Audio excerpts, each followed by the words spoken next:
C'est un grand pape qui disparaît avec Jean XXIII. En 1958, la fumée blanche du conclave annonça au monde l'élection du cardinal Roncalli au trône de Saint-Pierre.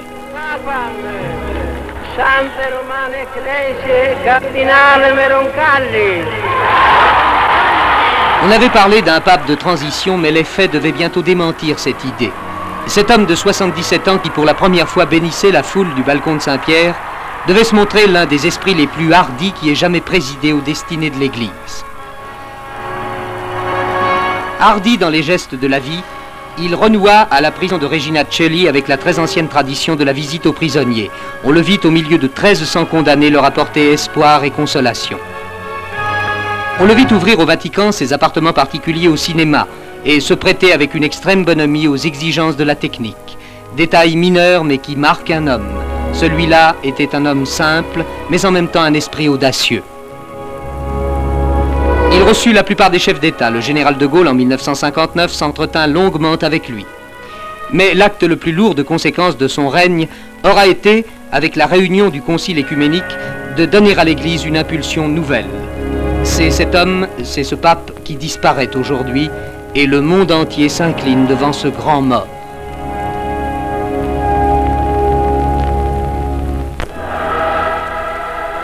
Et voici les images de cette fin universellement regrettée.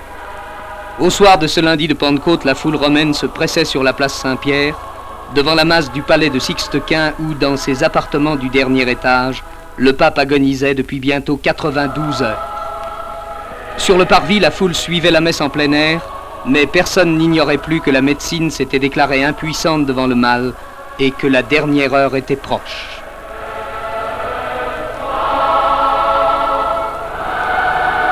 Dans la nuit qui tombait, la fenêtre de la chambre du pape s'éclaira. Il était 19h49. Jean XXIII s'était éteint, donnant sa vie, comme il l'avait dit, pour l'Église, pour le Concile et pour la paix.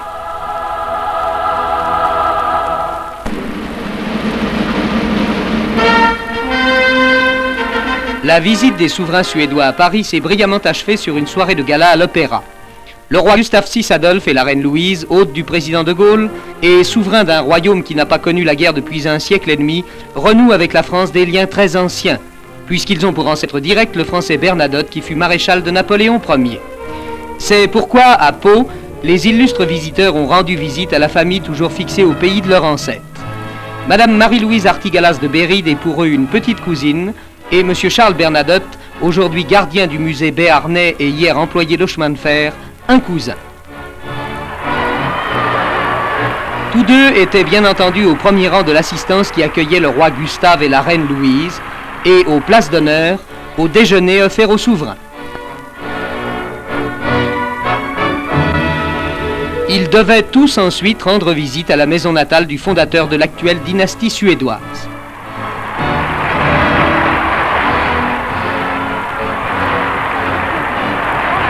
C'est entre ces murs, dans ce décor rustique, que se passa l'enfance de celui qui devait s'illustrer sur les champs de bataille de la Révolution et de l'Empire et finir sur un trône, le grand ancêtre français d'une des dernières dynasties royales de notre temps. À l'Élysée, le général de Gaulle a reçu la visite des présidents des républiques africaines francophones. Après la conférence au sommet d'Addis Abeba, les chefs des jeunes États ont voulu, avant de regagner leurs capitales respectives, conférer à Paris des résultats et des perspectives de ces premières assises de l'Afrique indépendante.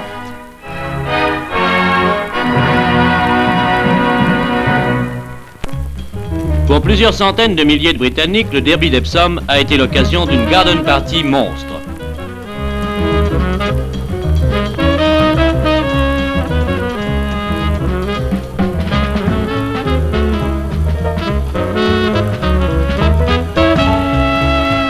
On aurait presque fini par oublier qu'on était venu là pour assister au triomphe de la race chevaline. Il est vrai qu'avant même le départ de la course, les Anglais ne se faisaient pas d'illusions. Ils étaient certains que le vainqueur de la plus grande épreuve hippique de l'année ne serait pas un de leurs chevaux. Le poulain français Relco était à leurs yeux imbattable et ils avaient raison.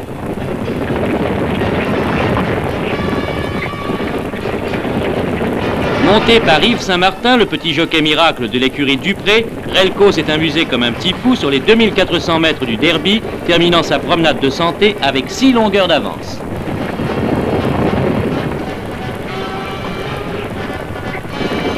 Une promenade de grand seigneur puisque Relco a ramassé 50 millions sous ses sabots dorés.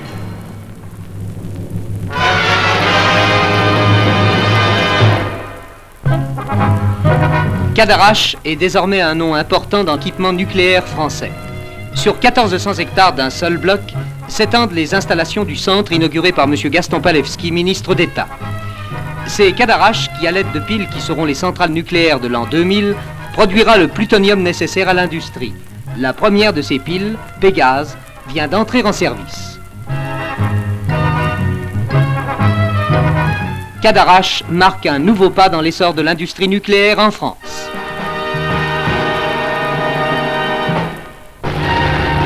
Incompréhensible accident. En Allemagne, un hélicoptère de l'armée américaine utilisé pour poser au fait d'un clocher neuf une croix de 400 kg a soudain capoté sans raison apparente alors que l'opération venait de se terminer. Rien n'explique pour l'instant la chute verticale de l'appareil dont l'accident dramatique a fait 2 morts et un blessé grave.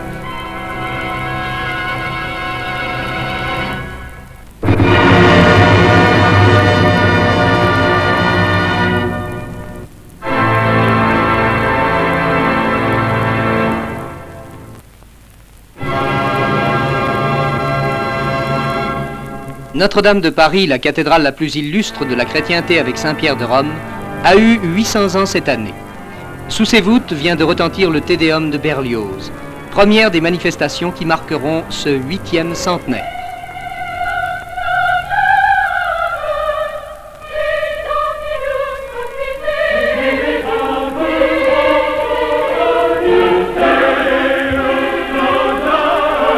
Notre-Dame, c'est sans doute un de ces émouvants témoignages que nous a laissé la foi du Moyen-Âge, mais c'est aussi 800 ans de l'histoire de Paris et de l'histoire de France.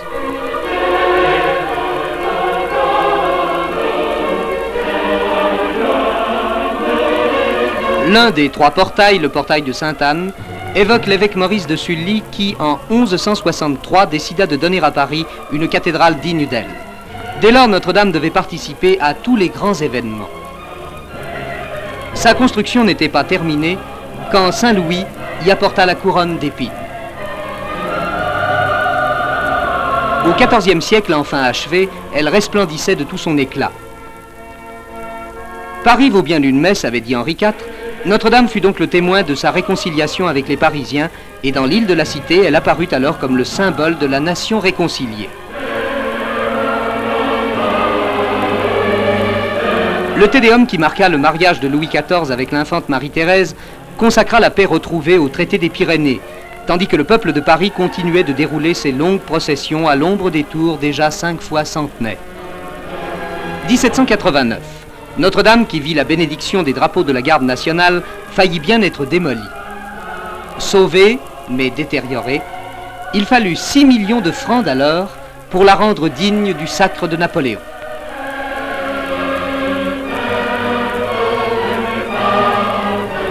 Au milieu du XIXe siècle, le parvis était encore étriqué par l'Hôtel-Dieu et le bâtiment des Enfants Trouvés. Les démolitions entreprises par le baron Haussmann en quadruplèrent la surface et les 40 mètres de la merveilleuse façade y retrouvèrent la majesté que nous leur connaissons. Viollet-le-Duc, enfin, lui rendit sa flèche naguère détruite. La guerre de 1870 passa sans trop égratigner la cathédrale et en 1918, le Te Deum de la Victoire marqua la fin de la Première Guerre mondiale.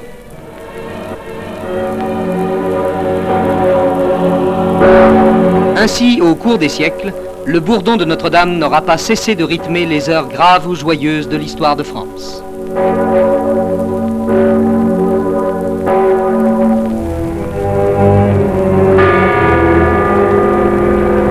Sur la place Saint-Pierre, noire de foule, au milieu du déploiement d'un faste royal, le pape Jean XXIII a été conduit du Vatican à la basilique qui, pendant quelques jours, doit abriter son tombeau.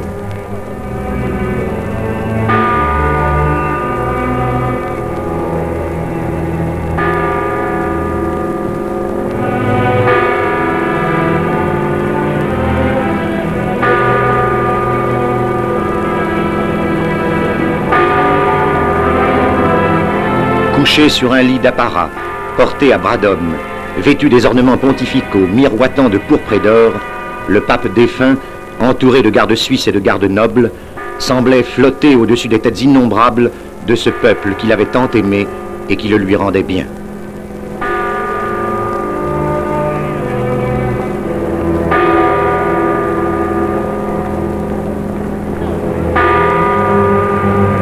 À l'intérieur de la basilique, la dépouille mortelle de Jean XXIII devait être placée sous le baldaquin de bronze qui abrite l'autel de la Confession au-dessus de la tombe de l'apôtre. C'est là que pendant 2 jours et 2 nuits, il recevra l'hommage public du monde chrétien. Pendant ces 48 heures, des milliers et des milliers de fidèles défileront devant le catafalque, après avoir attendu des heures entières le moment de s'agenouiller devant celui qui fut en même temps que l'esprit le plus audacieux, le cœur le plus simple et le plus accessible.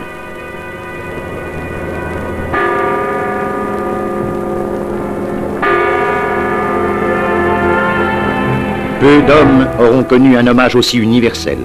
Avec Jean XXIII, un grand pape vient de disparaître.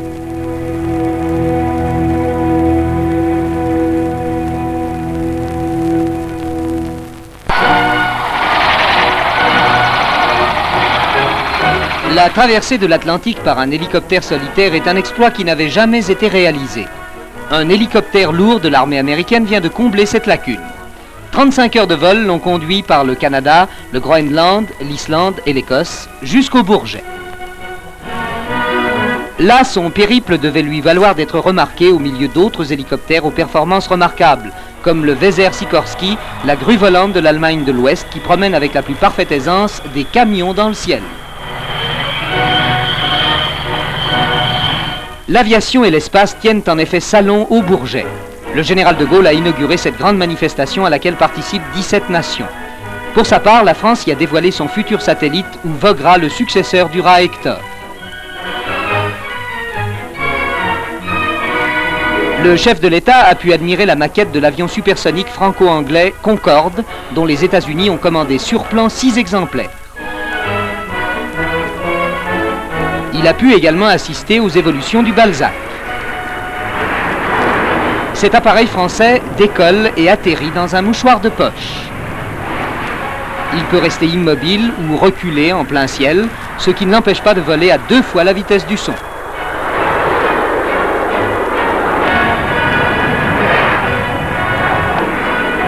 Le 25e salon de l'aéronautique est ouvert. Dans ce supermarché de l'aviation, la France tient une des premières places.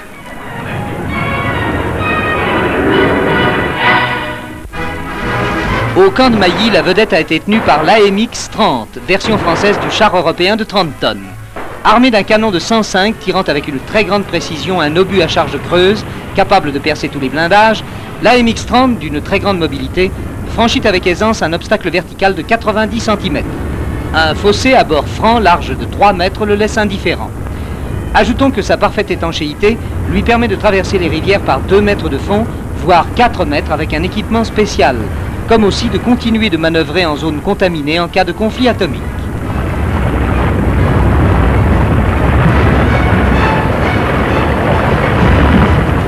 À l'heure des fusées opérationnelles à tête nucléaire, l'AMX-30 permet aux chars blindés de demeurer une arme de combat fondamentale.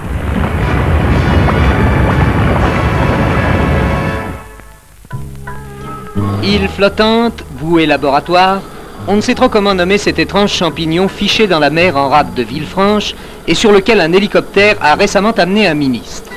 Cette construction, dont le commandant Cousteau est le promoteur et qu'a inauguré M. Gaston Palevski, ministre délégué à la recherche scientifique, est actuellement unique au monde. Elle est composée d'un long tube vertical contenant 4 étages de laboratoire et s'enfonçant jusqu'à 52 mètres de profondeur, ce qui rend insensible aux plus fortes houles de la Méditerranée sa partie supérieure qui domine la mer de 10 mètres et qui renferme le laboratoire des enregistrements.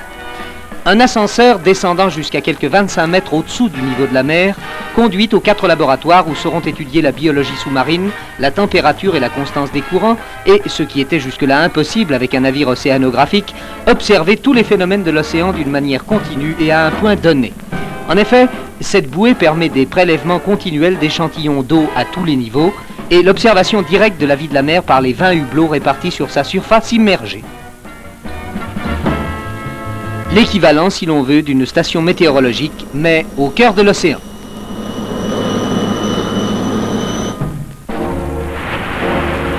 Envahie par le torrent formé par des pluies incessantes, la grotte de Fusubi laisserait-elle ressortir les 5 spéléologues qui s'étaient aventurés sous ses voûtes? Malgré les pompes, malgré les travaux entrepris pour détourner le torrent, restait-il après 5 jours d'absence une possibilité de sauver les captifs de la grotte ardéchoise? Le torrent étant enfin détourné, les sauveteurs purent s'enfoncer dans la montagne avec leurs scaphandres et leurs canots pneumatiques. C'était la fin de l'épreuve. Triste fin d'ailleurs. Car si derrière Émile Cheyetz, le premier des rescapés, remontaient 2 de ses compagnons, 2 autres ne reverraient plus le soleil. De l'un de ceux-là, on ne remonterait qu'un cadavre, de l'autre, on ne retrouverait aucune trace.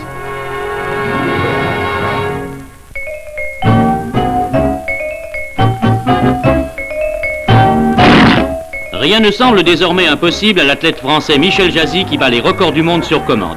Et le miracle dans tout cela, c'est que Jazy n'a rien d'un Superman.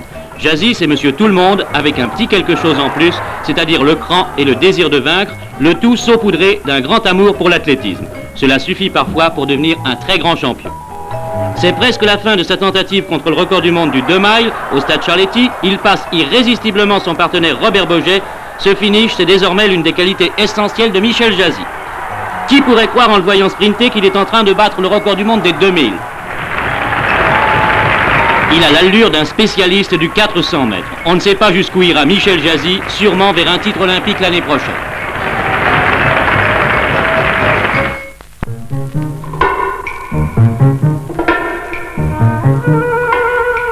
Le 2e salon international de la chasse photographique qui s'est ouvert à Paris révèle un aspect nouveau de la chasse. Chasseur, il ne s'agit plus de tuer les bêtes, mais de les surprendre et de les restituer vivantes sur une photo ou sur un écran. Mais remplacé par l'objectif d'une caméra à la carabine de précision ne fait pas de cette chasse nouvelle un sport mineur. Il y faut, comme à l'autre, de la patience, de l'habileté, du courage et du sang-froid. Mais quelle joie aussi de rapporter des tableaux de chasse vertigineux comme l'ont fait Jacqueline et François Sommer, 2 promoteurs de ce nouveau sport. Un jour, en même temps que les girafes, vous pouvez découvrir les rites secrets de la vie des autruches.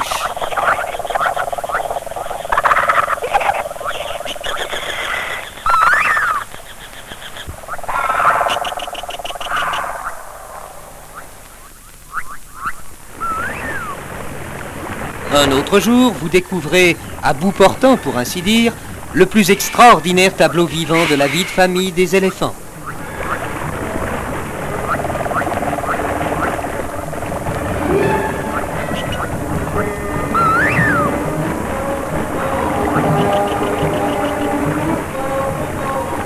Chasseurs, changez donc votre fusil d'épaule.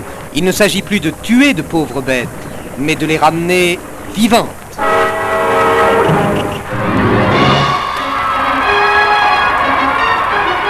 Le voyage du général de Gaulle à travers les Charentes et le Poitou a commencé par Cognac, où M. Félix Gaillard, ancien président du Conseil, a accueilli le président de la République. Mais c'est le premier résistant de France qui vint se recueillir devant le monument de Chasseneuil qui garde la mémoire du maquis du Sud-Ouest.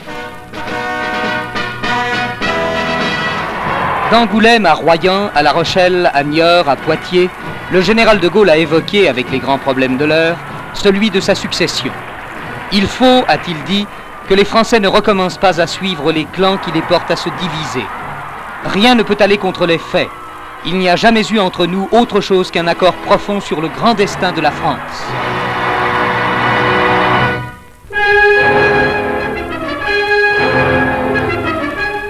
Une tempête secoue l'Angleterre depuis que le ministre de la Défense, M. Profumo, marié à une actrice de renom, Valérie Hobson, a avoué en donnant sa démission qu'il avait menti. Le scandale s'est répercuté dans le monde entier, d'autant plus qu'il se complique d'une possible affaire d'espionnage. À son domicile, M. Profumo avait démenti devant la presse, comme il l'avait fait à la Chambre des communes, toute relation particulière avec un mannequin professionnel, Christine Keller, qu'un récent scandale venait de mettre en vedette. I have no immediate plans. I shall either stay here or go back to Madrid. Over a couple of months. Le ministre l'avait connu chez le Dr Ward, médecin très coté qui réunissait chez lui une société aussi élégante que mélangée. Le Dr Ward est aujourd'hui arrêté sous l'inculpation de proxénétisme. Cette affaire éclabousse le gouvernement de M. Macmillan, qui, après les aveux de M. Profumo, a trouvé même dans son parti une atmosphère houleuse. L'affaire Christine Keller fera-t-elle tomber Macmillan et perdre le pouvoir aux conservateurs?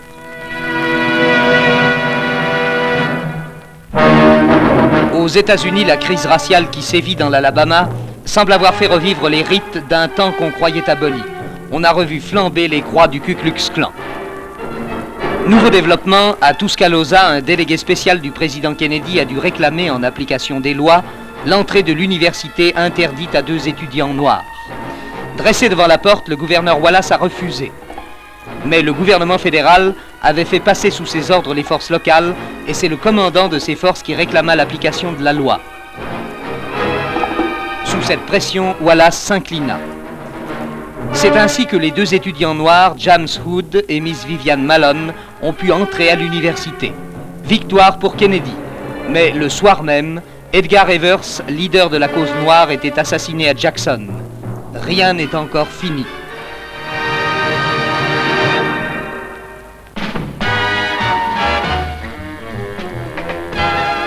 Le Grand Prix de Paris préoccupe déjà les turfistes. Certains se livrent à de savants et harassants calculs pour trouver le futur vainqueur. D'autres s'en remettent au hasard pour désigner le cheval sur lequel ils miseront. Il en est qui veulent multiplier leurs chances et achètent un billet de la tranche spéciale de la Loterie nationale, particulièrement tentante, il faut l'avouer, avec les lots de 2 millions, 1 million, un demi-million. D'autres encore font appel à des spécialistes très avertis pour établir leurs paris. Pendant que de petits malins se renseignent à des sources on ne peut plus autorisées. Que dire en conclusion sinon bonne chance à tous.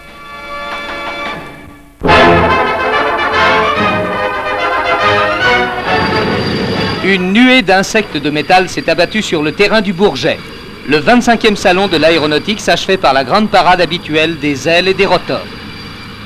L'individualisme y a trouvé des sujets de satisfaction, avec la bicyclette du ciel d'abord, avec le dispositif individuel de sustentation par fusée ensuite.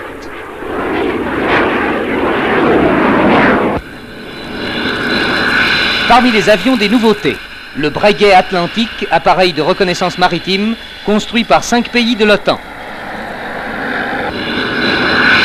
Les 2 Transal, fruits de la collaboration franco-allemande, avion cargo biturbo-propulseur qui vole à 500 km/h.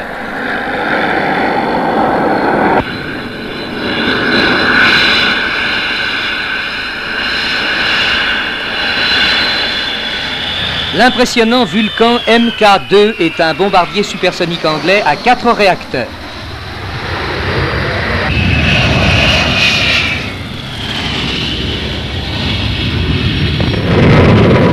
Le Mystère 20, lui, biréacteur qui vole à 850 km/h, répond à un tout autre objet, capable de transporter 8 à 18 passagers. C'est un appareil d'affaires et de petits transports très rapide. Le Mirage 4 AL Delta compte parmi les bombardiers actuels les plus rapides, plus de 2 fois la vitesse du son. Quant aux appareils à décollage vertical, ils étaient 2 à se disputer les faveurs du public.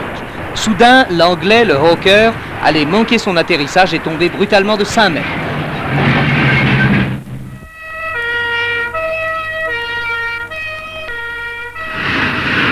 Le Français, le Balzac, effectuait totalement sa démonstration de surplace. Avantage sur le Hawker, il dispose de 8 réacteurs de sustentation au lieu d'1. À l'heure où les Russes regardaient en l'air pour tenter d'apercevoir le Vostok de la première femme du cosmos, les Parisiens ont pu voir dans le ciel du Bourget évoluer les 250 appareils les plus modernes de notre temps.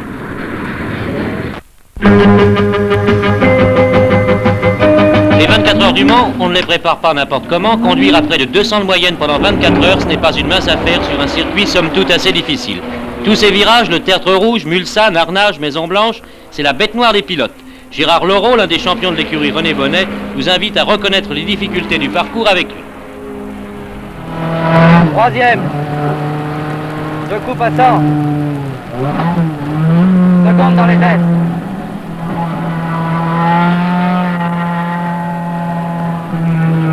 sortie complètement à l'extérieur. Alors, je coupe au changement de revêtement. 3, 2 et première à l'entrée de Mulsanne. Complètement à l'intérieur.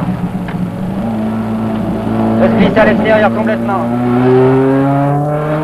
Je remonte mes vitesses. Sur le petit bout de ligne droite. Seconde à l'entrée. Seconde dans Indianapolis. Complètement sur la gauche. Déporté à ras de l'herbe. Et maintenant, c'est le grand départ, 49 voitures devant les stands, et comme toujours, l'anachronique départ en course à pied. Les moteurs ne sont pas encore chauds, que déjà on appuie à fond sur le champignon. Pour chaque pilote, le problème numéro 1, se dégager le plus rapidement possible de la meute. Il faut éviter à tout prix les accrochages. Cette année, la vedette numéro 1 de la course est la Rover BRM à turbine numéro 00. Elle tourne pour la gloire, puisqu'elle ne participe pas au classement. Elle tiendra jusqu'au bout à 173 de moyenne. La Ferrari numéro 10 de Rodriguez perd bien vite, elle aussi, ses illusions. Après avoir été la première, il est vrai, à battre le record du Tour. Et puis, c'est le début des émotions fortes avec l'accident de Masson qui s'est retourné après un dérapage. Mais la ronde continue avec la Maserati numéro 2, toujours en tête, pas pour longtemps cependant. Les dérapages ensuite se succèdent en cascade, on glisse sur cette piste comme sur du verglas. Les réservoirs des bolides, bourrés d'essence jusqu'à la gueule, ont parfois débordé, parsemant la route de plaques dangereuses.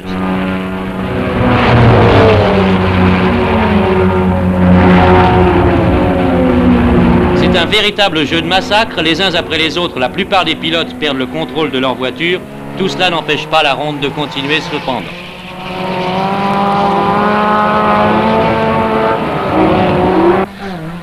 Le bilan, il est là sous vos yeux. Le sort cependant a épargné la majorité des conducteurs, sauf un, le Brésilien Bino Heinz, tué dans sa voiture qui a flambé. Sur 49 voitures au départ, il n'en reste plus que 13 à l'arrivée. Et c'est la Ferrari numéro 21 des Italiens Scarfiotti et Bandini qui gagne l'épreuve. Elle franchit la ligne d'arrivée suivie d'une grappe de 5 autres Ferrari, les grandes triomphatrices cette année des 24 heures du Mans. 6 voitures en tête, le record battu à 190 de moyenne, la grande marque italienne est décidément imbattable dans les épreuves d'endurance pour voitures de sport.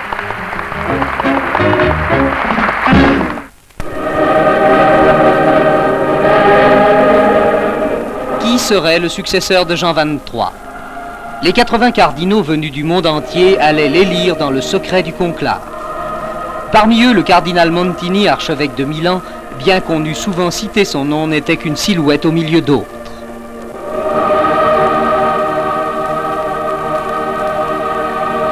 Et, avec l'apparat traditionnel, les rites de la clôture se déroulaient après l'extra omnes qui fait des membres du Sacré Collège autant de prisonniers. Dehors, sur l'immense place Saint-Pierre, la foule allait attendre, caméras braquées, téléphones prêts à transmettre les nouvelles au monde entier, l'apparition de la fumée, noire si l'élection n'était pas faite, blanche si le pape était élu. 2 fois elle fut noire, la 3e était blanche.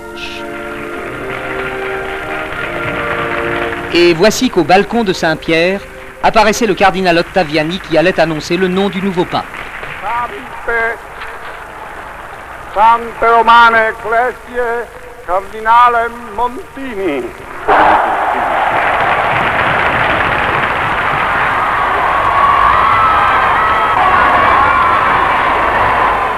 Sur l'ouverture de la loggia se dessine une mince forme blanche que la foule romaine acclame. Jean-Baptiste Montini est maintenant le pape Paul VI, 262e successeur de Saint-Pierre.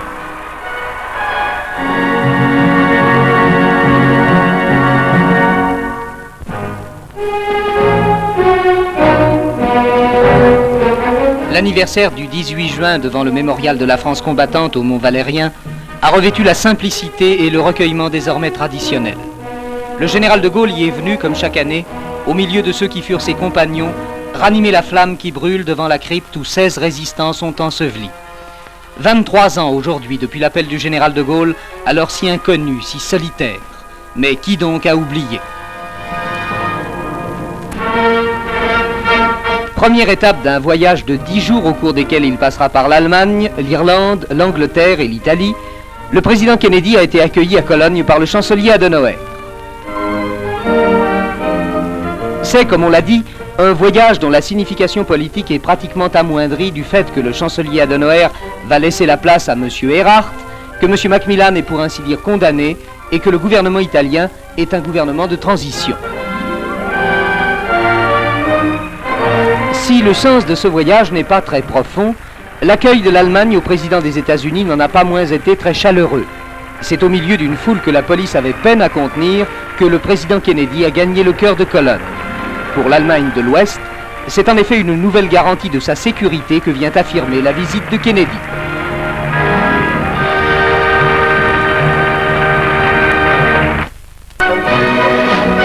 Le retour à Moscou des deux cosmonautes du vol de Vostok 5 et Vostok 6 a été plus encore peut-être que les précédents l'occasion d'un triomphe. À l'aéroport d'abord, où Valentina Tereshkova et Valery Vykovsky ont été accueillis affectueusement par M. Khrouchtchev et les plus hautes personnalités soviétiques.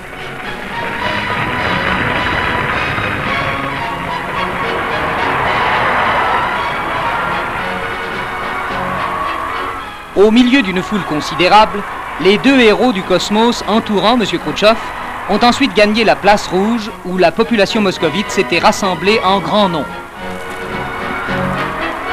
De la tribune d'honneur, M. Khrouchtchev, au milieu d'un délire d'ovation, présenta les deux cosmonautes. Vykovsky, qui a battu tous les records de durée dans le cosmos avec 82 révolutions en 5 jours moins 6 minutes, Valentina Tereshkova, la première femme de l'espace.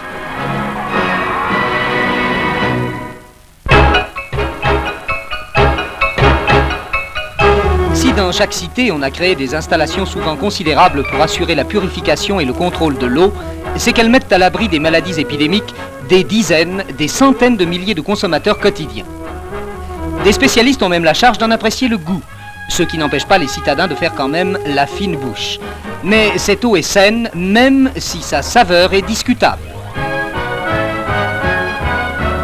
Vienne après cela l'heure des vacances, le citadin qui a loué une charmante maison dans un charmant village ne peut résister au romantisme du puits où dort une eau si claire, si fraîche, si naturelle.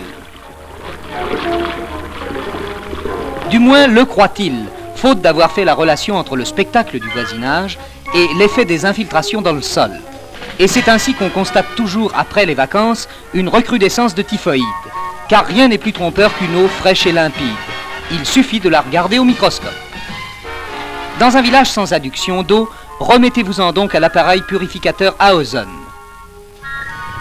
Mais si vous êtes campeur et tenté par l'eau d'une source qui chante au creux des rochers, il n'est bien sûr pas question d'apporter toute une installation de purification. Voici alors une recette dont l'application est des plus simples. Quelques gouttes d'eau de Javel dans 10 litres d'eau. Agitez avec un simple bâton de bois conservé soigneusement propre. Laissez reposer une demi-heure pour que le chlore ait le temps d'agir. Vous pouvez boire alors avec tranquillité. Amateurs de vieilles fermes, de bois et de ruisseaux, dites-vous que les charmes de la nature ne sont que ce qu'ils sont. Ne gâchez pas vos vacances par un accès de romantisme inconsidéré. La civilisation de l'eau de Javel a du bon.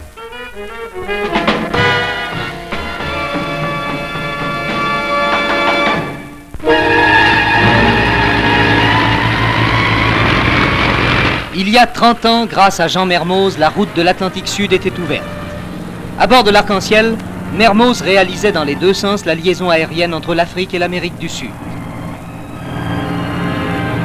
Mais c'était plus qu'un exploit sportif qu'il avait réalisé.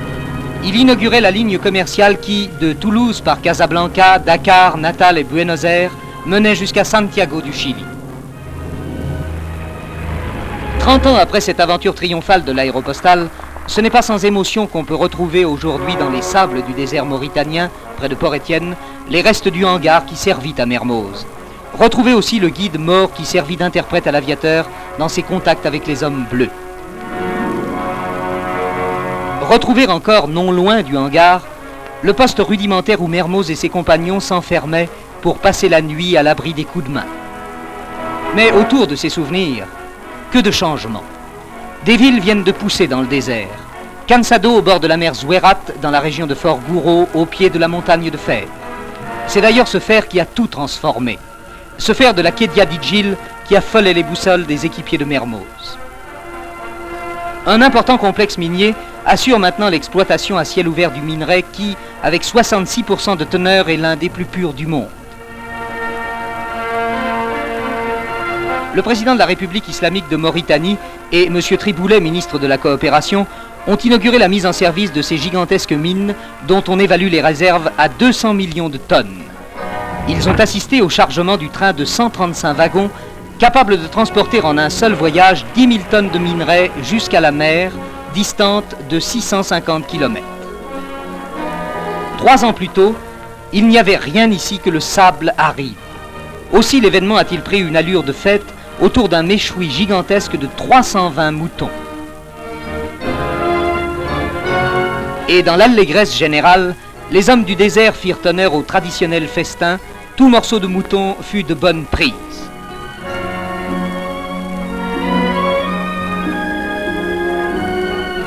Le train de minerai, cependant, achevait à Cansado son voyage de 650 km au port minéralier tout neuf, où attendaient déjà les premiers transports.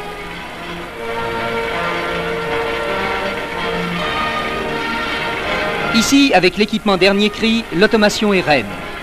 Ainsi, de la montagne de fer au bord de l'Atlantique, fonctionne aujourd'hui une immense chaîne ininterrompue, créée en 3 ans, pour approvisionner en minerai les aciéries de Dunkerque et d'autres en Belgique, dans la Ruhr, en Angleterre et en Italie. Le minerai de fer est en train de révolutionner le désert qui fut le témoin de l'épopée de Mermoz.